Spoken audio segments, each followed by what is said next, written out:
안녕하세요. 밀리터리 미니어처 매니아 3M입니다.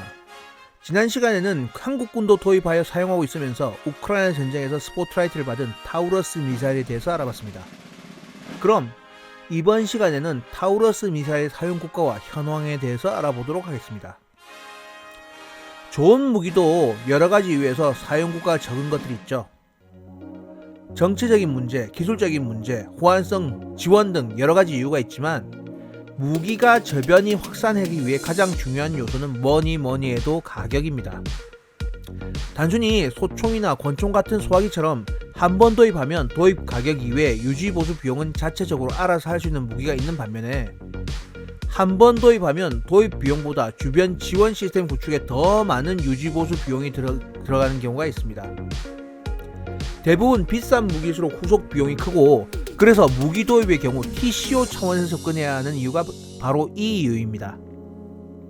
도입 비용을 획기적으로 감축한 미국의 자즘이 이 성능을 유지하면서 비용을 50% 이상으로 감소시킨다는 것을 엄청난 세일즈 포인트로 내세운 것만 봐도 알 수 있습니다.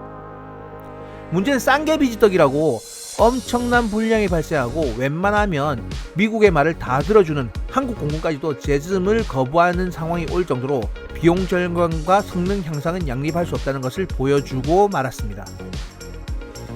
이런 상황에서 생산량은 적지만 품질을 유지하고 있으면서 향후 천룡의 개발에 협력한다는 조건은 한국 공군에게 매력적일 수밖에 없었죠. 당장 경쟁 기종인 미국의 제즘이 품질을 신뢰할 수 없는 상황에서 타우러스가 유일한 대안이었습니다. 현재는 제즘 역시 밀스펙으로 검증된 부품을 사용함으로써 높은 수준의 품질을 확보하게 된 상황이긴 맞습니다. 이렇게 제즘에 대항해서 전 세계로 퍼져나간 타우러스이지만 사용 국가는 의외로 그렇게 많지 않습니다.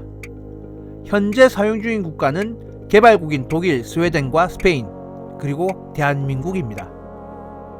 탑재되는 기체는 독일 공군의 토네이도, 스웨덴 공군의 JAS-39 그리핀, 스페인의 F-28, 유로파이터 타이푼, 한국 공군의 F-15K가 사용되고 있습니다. 현재 우크라이나에서도 간절히 바라고 있지만 실제로 도입 여부에 대해서는 약간 제한적이고 회의적입니다. 강력한 유력의 사거리까지 길어서 확전이 우려되기 때문이죠. 물론 아름아름으로 지원될 가능성도 없진 않지만 지금 상황으로서는 아직 지원이 어려운 상황으로 보입니다. 이렇게 강력한 위력을 가졌지만 핵미사일이 아닌다면 정확하게 명중하지 않으면 아무 소용이 없습니다. 당장 북한판 이스칸데르 KN-23이 러시아에 공급되었지만 낮은 명중률 문제로 문제가 있다는 이야기가 있죠.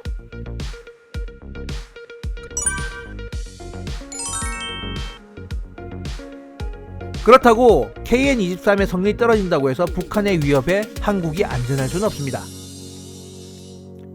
한반도 남부는 군사시설이 아니라도 이것저것 중요한 것이 하도 많이 모여 있어서 빗나가도 뭔가 하나 부서지면 큰 손해가 나게 되어 있으니까요. 이전에 북한 스커드 미사일은 명중률이 너무 떨어져서 전술 무기라기보다는 테러 무기에 가깝다는 평가를 받기도 했습니다. 그만큼 명중률에는 관심이 없었던 거죠. 이에 대비해서 타우러스는 원거리에서 유도하는 만큼 관성유도, 지형대조항법, GPS를 모두 사용합니다. 즉 간편하게 GPS의 좌표만을 이용해서 설정할 수도 있지만 영화 탑건처럼 GPS의 교란으로 사용이 어려운 경우 GPS 이전에 개발된 토마호크처럼 지형대조 항법을 사용할 수도 있고 정확도의 오차를 가지고 있지만 관성유도를 사용할 수도 있습니다.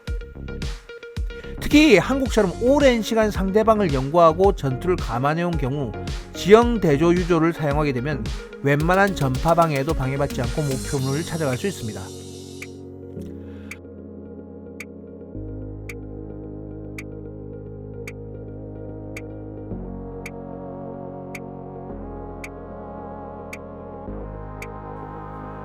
물론 수시로 변하는 지역계의 지휘부를 타격하는 능동적인 목표물 변경에는 시간이 걸리겠지만 하루 이틀 보고 있는 적도 아니고 그 정도의 정보는 대한민국 국군 정보부에서 가지고 있을 겁니다. 그리고 유도 마지막에 적외선 카메라 유도를 사용하여 종말 유도를 진행하게 되니 명중률은 매우 높은 수준으로 올라가게 되죠. 한국군의 입장에서 보면 원래부터가 앞서 말씀드린 것처럼 미국의 제즘을 도입하는 것을 목표로 도입 사업이 시작됐습니다. 하지만 말씀드린 것처럼 개발 지연, 기술적, 품질적 이슈로 인해서 도입이 어려워지고 당장 향후 미사일이 필요했던 한국은 독일의 타우러스를 도입하게 되는 거죠. 제즘의 품질 향상을 위해 부품을 공급하면서 가격 역시 타우러스와 별로 차이가 없었고 향후 천룡의 개발에 협력 조건을 내세운 타우러스의 매력은 충분히 한국 공군에게 어필할 수 있었습니다. 이전에 장거리 공대지 미사일을 운영하는 한국 공군의 플랫폼은 F-4 팬텀과 F-15K였습니다. 아무리 오래된 전투기 F-4 팬텀이지만 일단 F-16과의 체급으로 인해서 F-4가 꼭 사용되어야 하는 무기체계가 있었습니다. 특히 벙커버스터 GBU-28의 경우는 F-16의 덩치로는 운영이 불가능하죠. 타우러스 미사일 역시 사거리 500km, 탄두 중량 480kg의 무지막지한 덩치를 자랑하는 상황에서 자체 중량 1.4톤이라는 무기 때문에 F-15K에 탑재되어 사용됩니다. 하지만 중량이나 크기 때문에 F-15K에 사용되는 것은 아니에요. F-16보다 작은 크기의 JSA-30 그리핀도 사용이 가능한 수준의 무기인 걸 보면요. 어떻게 보면 한국 공군이 F-15K만 사용하도록 설정한 것은 비용 대비 효용의 문제인 경우가 더 클 것 같습니다. 한국 공군이 보유한 F-15K는 약 60기로 유사시 북한의 전술 목표를 일시에 타격하기에는 그 수가 많은 편은 아닙니다. 현재 F-15K만 운영하도록 구성되어 있지만 향후 경량화를 통해서 KF-16, FA-50을 통합할 수 있는 가능성을 열어두고 있습니다.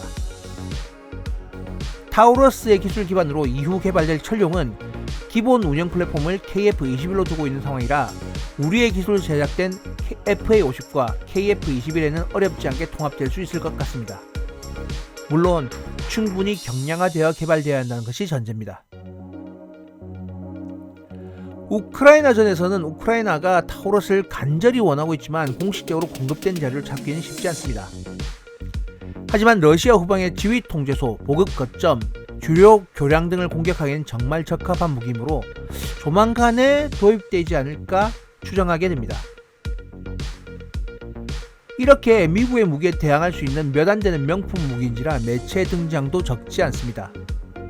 특히 영화 강철비를 보면 북한의 핵미사일 발사 지휘 벙커를 타격하는 장면이 나오는데요. 한국 영화 중에 고증을 잘 제안한 영화 중에 하나가 강철비 1, 2편인데 물론 영화의 내용은 정치적인 입장에 따라서 호불호 갈릴 수 있습니다만 최종 폭격에 사용되는 타우러스는 매우 잘 표현되어 나옵니다.